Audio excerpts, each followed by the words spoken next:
Olá, turma, boa tarde. Tô gravando a aula agora, né, por motivos pessoais, né, de saúde, mas vamos lá.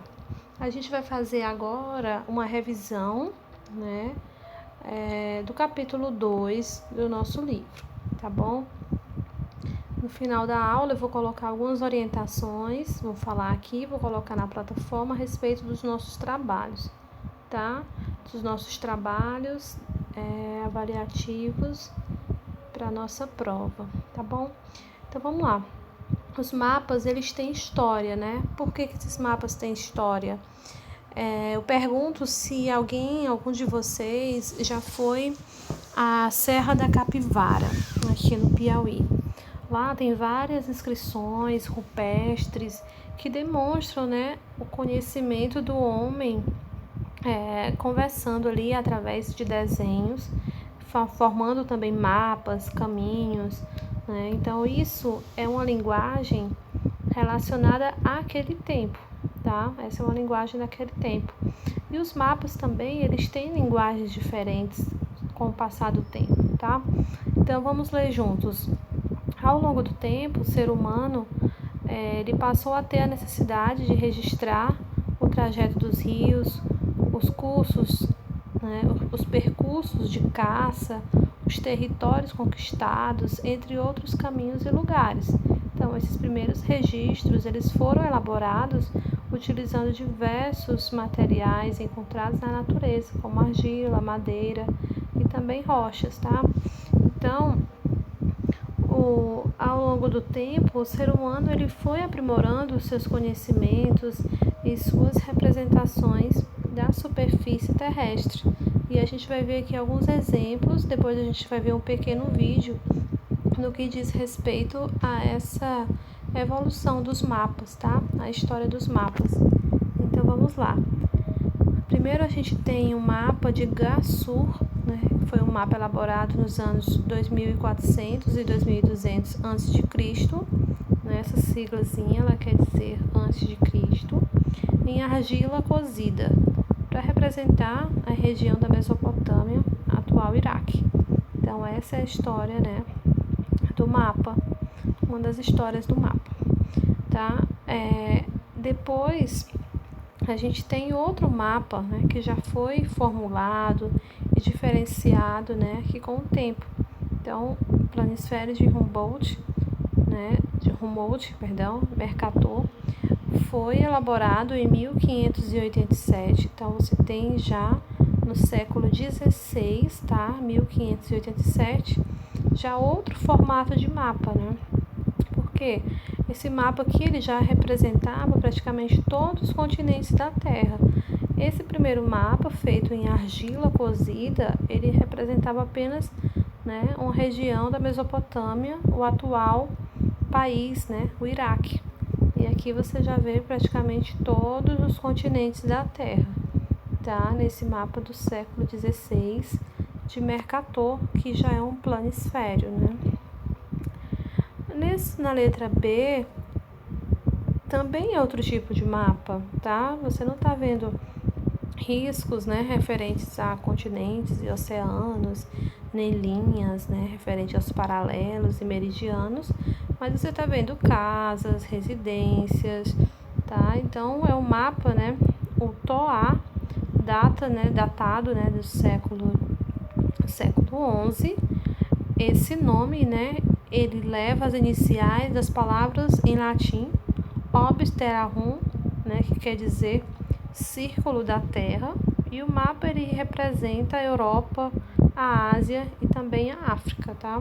Então, é um mapa simples, né, que se a gente observar, ele fala, né, que representa a Europa, a Ásia e a África. Se a gente observar ele de forma mais profunda, a gente vai ver, né, alguns aspectos relacionados à Europa, à Ásia e também à África nesse mapa. Esse segundo aqui, ó, no cantinho aqui, ele fala, né, Europa. Então, é um mapa simples também, que representa, né, o que eles estavam querendo na época, né, lá no século XI. É uma representação desses três continentes. Então, o mapa ele pode vir de diversas formas, como a gente está observando aqui, tá? Então, este planisfério ele foi produzido no século XXI com base em milhares de imagens de satélites obtidas da Terra. Tá? Então, você já vê um aprimoramento maior. Primeiro você tem argilas cozidas, depois você tem já algo mais elaborado, no caso do planisfério de Mercator. Depois você tem esse outro tipo de mapa representando a Ásia, a Europa e a África. E agora, por último, né, representando aqui um planisfério do século XXI, né, do nosso século atual, com base em milhares de imagens de satélites obtidas da Terra, tá? Então, a gente já teve até outras aulas falando dessas imagens de satélites e de que forma que elas são obtidas, né? Então, a gente vê 3 tipos de mapas totalmente diferentes, 4 tipos, perdão, totalmente diferentes um do outro, tá? Então, é importante a gente estudar, e isso vai ter na nossa prova, né? A história dos mapas, né? A importância da história dos mapas. Então, vamos lá ver um pequeno vídeo a respeito disso.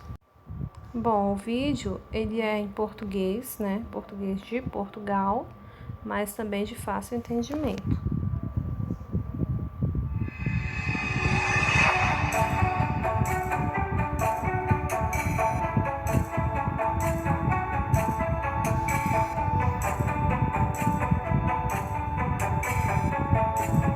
Sabias que os mapas surgiram muito antes das grandes navegações dos séculos XV e XVI? Mesmo nas sociedades mais primitivas, o homem sentiu necessidade de localizar recursos, pontos importantes e caminhos especiais. Como essas informações eram importantes para a sua própria sobrevivência, valiam-se dos mais variados meios e formas para documentá-las. Nota-se, assim, que o mapa não é e nunca foi somente um desenho, mas um conjunto de informações visuais.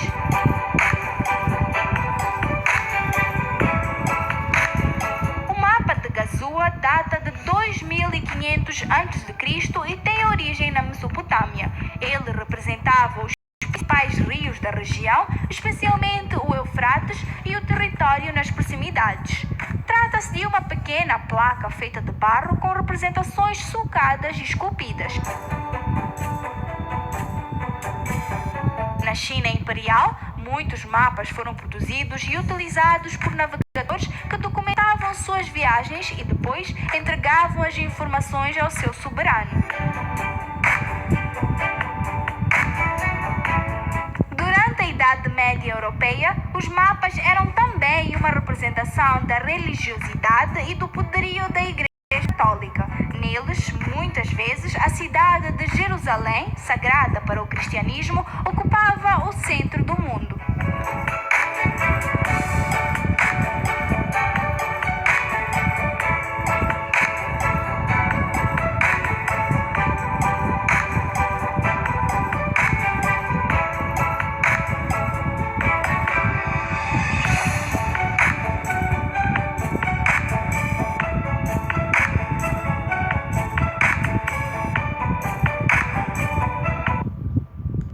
A gente está vendo, né, a importância dos mapas até mesmo, né, antes das grandes navegações.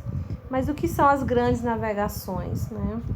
Era um período da história onde os navegantes saíam, né, fazendo comércio, buscando especiarias, buscando fazer compras também, né, não só o comércio. E aí ele precisaria se localizar dentro do mar, tá? Para ele não se perder, ele precisaria fazer um mapa de localização da direção norte, sul, leste, oeste, sudoeste, para onde de fato ele iria. Mas essas grandes navegações, como o vídeo nos mostra, né, ela teve importância sim, mas é mais importante a gente destacar que os mapas, eles foram descobertos e já eram utilizados, né, bem antes dessas grandes navegações, tá bom? Então, a gente encerra aqui a nossa aula a respeito, né, desses mapas, tá? E das grandes navegações, tá bom? Então, vamos lá. Vamos continuar a aula agora no outro vídeo.